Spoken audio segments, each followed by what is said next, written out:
Members, I just wanted to respond to a few of those points. First of all, you can't argue that we need a law that says 65% of this money should be spent in the classroom and then say that more local control is the way we're going to make that happen. Those are two completely contradictory ideas. But more importantly, this notion that you can increase money without increasing outcomes in education does not mean that the converse is true, that cutting funds won't reduce the quality of education. There are lots of reasons why the challenges in public education have grown in a way that have caused inflation in the cost of education. The student population is different. The labor market is different. The standards and expectations we have of students and the body of knowledge they have to master are different. The challenges in public education are immense. I don't know all the things we need to do. I asked specifically this session to be put on the Public Education Committee so that I could study what the things we need to do to get our public education system to where it needs to be. There are all kinds of different research reports and studies and academic arguments about it. There is none, not one, that says spending less money correlates to improved outcomes in public education. The bottom line is the decision to reduce expenditures on public education is a decision to disinvest, to reduce our commitment to excellence in public education. It's the one decision that I cannot imagine how we can justify to our constituents or to our consciences at a time when we know education is our most important competitive advantage. Now, does money mean unequivocally you're going to get better outcomes? No. Not if the challenges are growing, labor market costs are growing, and standards are increasing at the same time. It doesn't necessarily mean you're going to get better outcomes.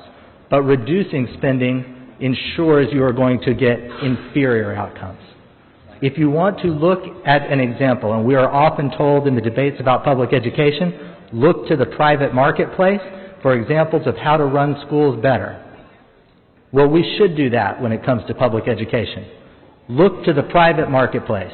But don't look to the market for manufacturing widgets. Look to the private marketplace that is most like our public schools.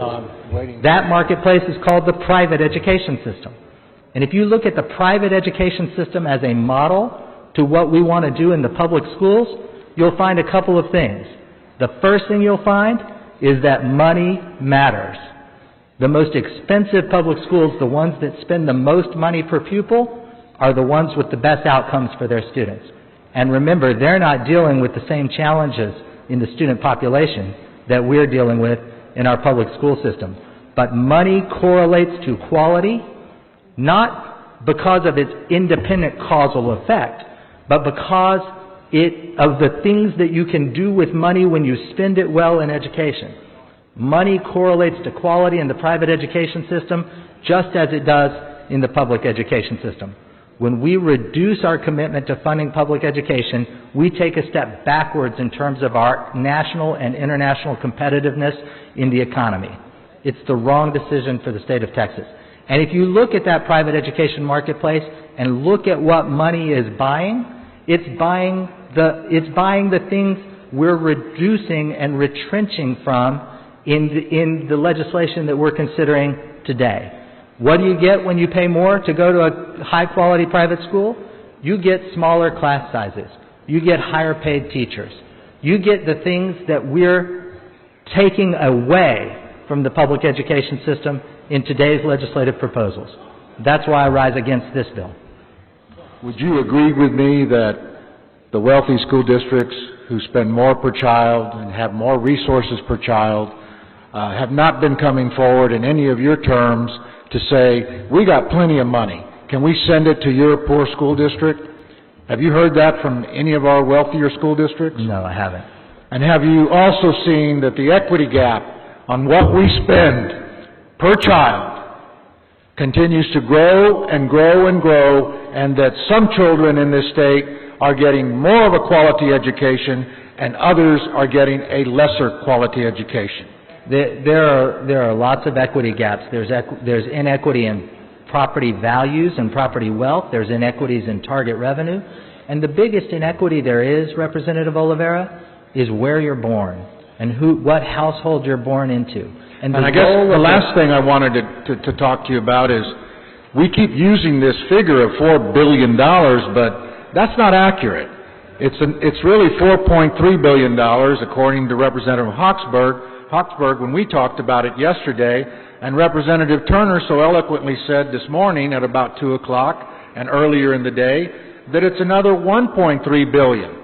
So we're not talking about $4 billion, we're talking about $5.6 billion that is being cut from public education. And you know, some of those programs that TEA were zeroed out, as we say it, or were cut, were very important programs to teachers, incentive pay, were very important programs in pre-kinder to deal with the problems of the 9th grade spike and the dropout problem of our great state. Those programs were cut too. Were you aware of that? I am aware of that. So when we start talking about it's just $4 billion, as I'm sure my good friend Representative Huberty is going to come up and say we can do with less, I have to respectfully disagree. You have to represent a poor school district. Some of our school districts have a laptop per child.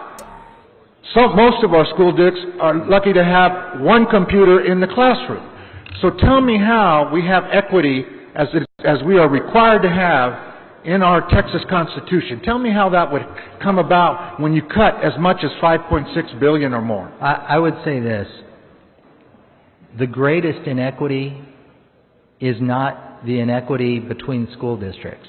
The greatest inequity is the inequity between individuals, some of whom are born into families that come from educated backgrounds, that have the means to feed them adequately and nutritiously, that have the means to help them learn, that have the means to instill in them a love of learning and the value of learning, and some of whom do not. And I'm sorry, if I can just finish that point. And whether the parents who lack the ability to provide their children adequate nutrition, help with their homework, a love of learning, whether those parents did anything to deserve the circumstances they're in life, their children didn't. Well, and if you have a big school district with a $500 million budget or a $400 million budget, they can absorb and somehow deal with that cut. A lot of them are still going to suffer. But if you have a smaller district, like many rural Republicans and many of us in South Texas, and you have districts that need the money and are already operating in a very scarce basis for resources, how do we tell the nearly 5 million children of our great state that are going to be in our public schools this next year, we cut you, and somehow you're still going to get a quality education because there's a few too many administrators in your school? How does that correlate when you're talking about those massive amounts of money and those massive cuts to certain school districts? And my point is, for those children who don't start out with the advantages in life that I was blessed to start out with, having parents who were able to provide me a lot of a foundation for an education before I ever walked into a schoolhouse door. For those children who don't start with that, the cost of educating them is high, and we're not meeting that obligation. Sheffield, raise your point of order. Gentleman's time's expired.